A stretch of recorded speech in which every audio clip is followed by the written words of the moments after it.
Hi, this is Joe again with another movie review. And previously, I did a video of the third, or what I consider to be the best of the James Bond movies, the Goldfinger, because the movie is somebody's 50th anniversary of its original release. Well, I figured it'd be disingenuous to talk about at least James Bond movies I have in my personal collection.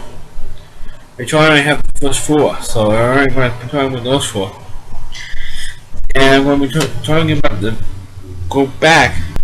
backtrack, and discuss the first James Bond movie, which of course is Doctor No.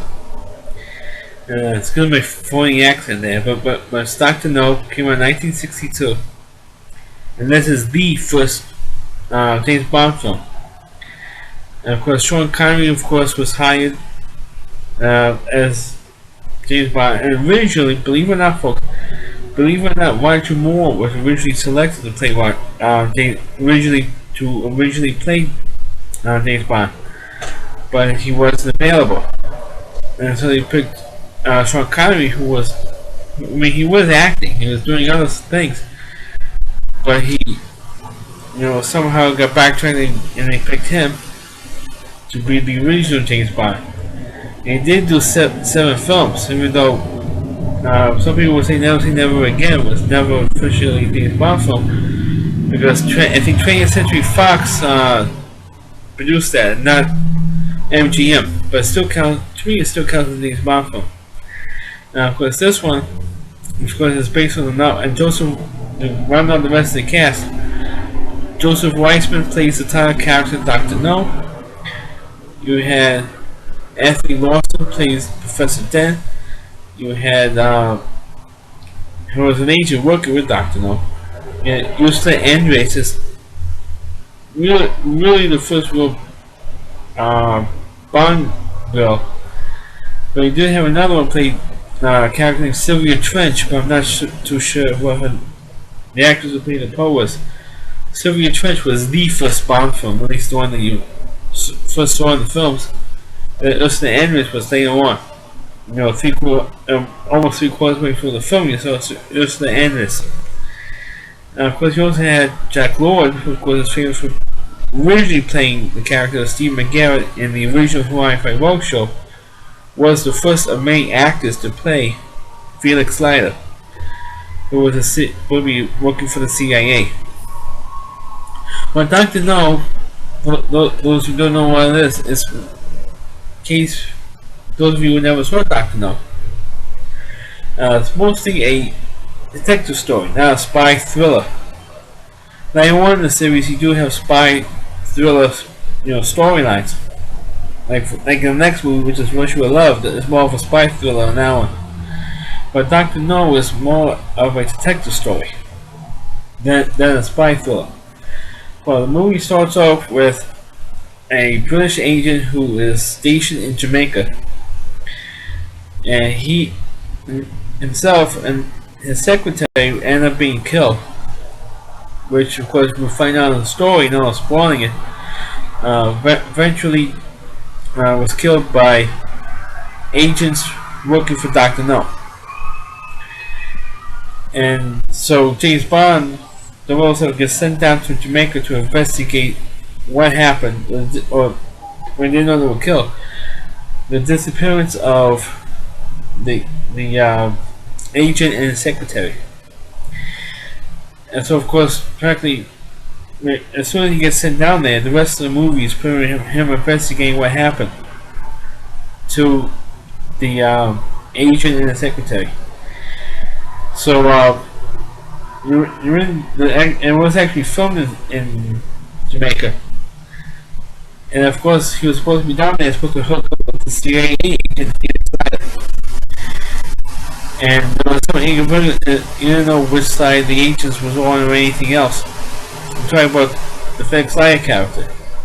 Then they finally meet up and find out this particular island that the agent who was killed was interested in. And of course James Bond became interested in it. I said, okay, why can't we go over there? Because it's controlled by this guy named this Chinese guy named Dr. No. And of course he finally goes over there, and of course what happens, he does get captured. And as soon as he gets over to the island, or the next morning, he travels by night. The next morning you see Ursula Andress in the famous image before coming out of the ocean in the white bikini with a knife to her hip, which of course was spoofed years later. I think it was the 20th, on the 21st Bond film. I think it was Dying on the Day. I think it was when Halle Berry came out of the ocean. Instead of wearing a white bikini, she wore an orange bikini. And you don't mind seeing Halle Berry in a bikini with the figure she has.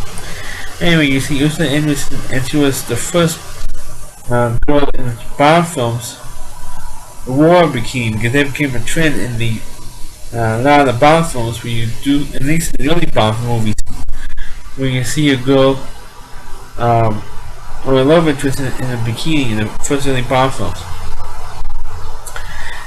And of course they both end up getting captured, even though Ursula Andress' character plays Honey Rider, which is the first real funny name that you hear in the Bond films. Because a lot of the girls and a lot of the either the villains or the henchmen have a funny name, so a sexually implied name.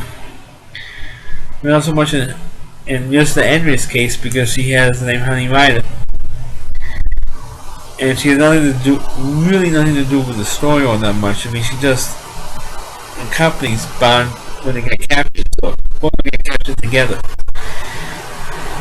And of course, you have the 3 quarters away for the film, you do finally meet Dr. No.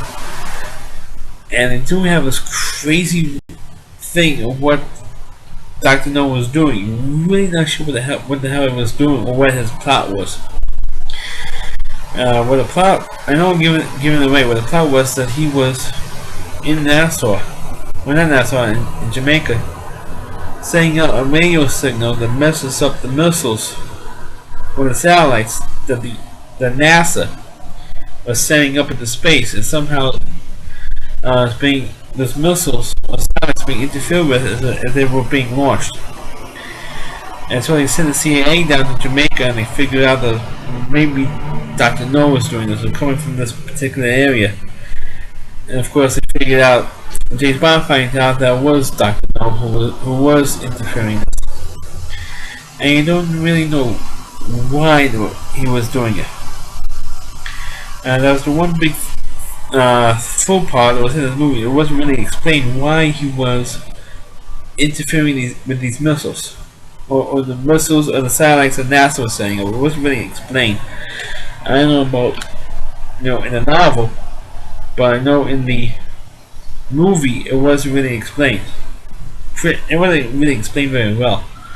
Just that he was toppling these missiles, and that, of course, that's when you also meet or mention the first hear of the Spectre organization, which is what Dr. No works for as an agent for Spectre, and he explains what Spectre is in the famous dinner scene between Bond and Dr. No. And they have this pretty good conversation. He explains why he is not working for the West, meaning the United States, or why he's not working for Europe, or he's not working for the Russians, or he's not working for the Chinese. And because they rejected me, and Dr. No is spiteful because he's half Chinese and he's not fully Chinese. So the Chinese didn't want him. He's only trusted people who were 100% Chinese and not Chinese and, let's say, American or white, half Chinese. So, for example, so he didn't go there. The Russians didn't want him. The Americans didn't want him. They're all stupid. East, West, they're all stupid.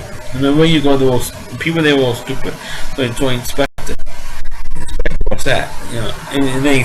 And then Dr. No was stupid enough to explain what Spectre is. And so, of course, big shock, like in all the other Bond films, in the movie when he defeats Dr. No at the end, kills him at the end. Big surprise. But in a lot of these movies, you always have a fight with the villain at the end of the film, and the villain, of course, dies.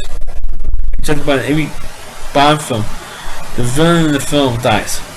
They have a big fight scene in the end, and Bond comes out on top, either shoots him, or strangle him, or they fall off a cliff, or they fall off a building, a terrace, or falls out of a plane. They always seem to die somehow, and Bond always kills them. But one thing they do like about Dr. No does play like more of a detective story, like I said, but it does explain, since it is the first film in the series, and like I said, I know if it was in the original novel, but it does explain what James Bond does. It does explain that he has a license to kill. Because he carries a 00 number, if you have a 00 number, you have a license to kill, not get killed. That's what M explains to him. And you have, of course, the first real scene where you have some flirtation going on between Bond and Miss Moneypenny, played by Lois Maxwell. And she was, I think she was about the only one there who didn't have like a British accent or an accent from the UK, because Sean Connery is Scottish. So he does have a little bit of an accent from that area.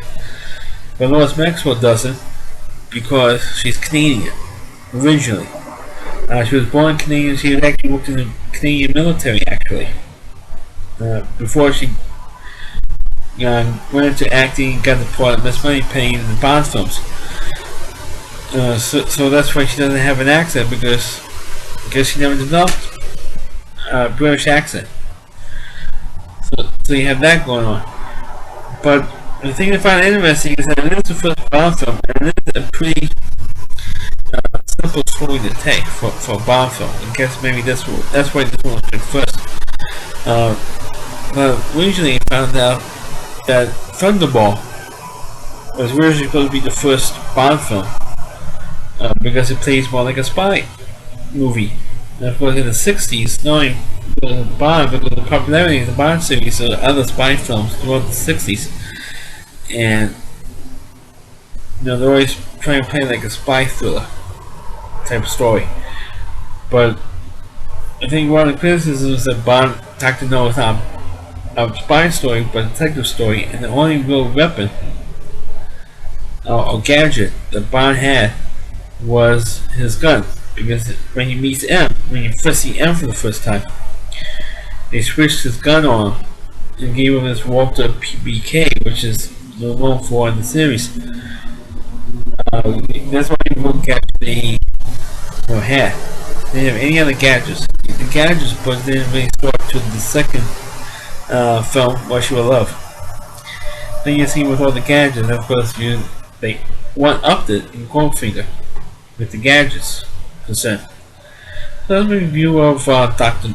No, and one thing I find interesting in this video, and I think this might be the first video version of the first video release of the James Bond movies, because it does say on top, I don't know if the camera can pick it up, but it does say the Connery Classics. You can go with 007 on here.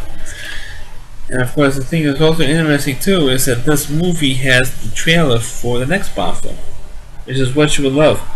And originally, the reason why, especially the first 4 films, you see 60 came out, Dr. No came out 62, What You Will Love 63, Goldfinger 1964, Thunderball I think 65, and then I think You Always Live Twice, I think came out in 67, I believe. And then of course Sean Connery left the role after doing the first 5, and then he came back, did Diamonds Are Forever, and then Never Say Never Again. Then MGM wanted to have a Bond movie come out every year, because he had so much, at that time, naturally, in the 60s, he had so much material to work off of, until the second Timothy Dalton movie, which was License to Kill. I think all 4, and also all 4, I think it was like 4 or 5 films, that Pierce Brosnan did, and the last two movies that Roger Craig did, Quantum of Solace and Skyfall, are all original stories. That's why I think the Bond films from the 60s until about the early 80s or mid 80s are all based on original stories. All of them. It was written from, we're talking about based on the Ian Fleming novels. From License to Kill, the four Pierce Brosnan films, and the last two Daniel Craig films, like I mentioned, they're not based on the James Bond novel. The rest of the movies were either a full novel, like Dr. No, like the first four films were, for example, or short stories, like A View to a Kill which was the last Bond film that Roger Moore made. A View to a Kill is like based on a series of short stories, but Dr. No was based on a full novel. And like I said, a lot of people criticize it because it's more of a detective story. You don't have all the famous gadgets in this one. So that's a review of Dr. No. Please like the video. Please feel free to comment on it. Please check please subscribe to my channel, and please forward the video to your Facebook pages. Thanks for watching.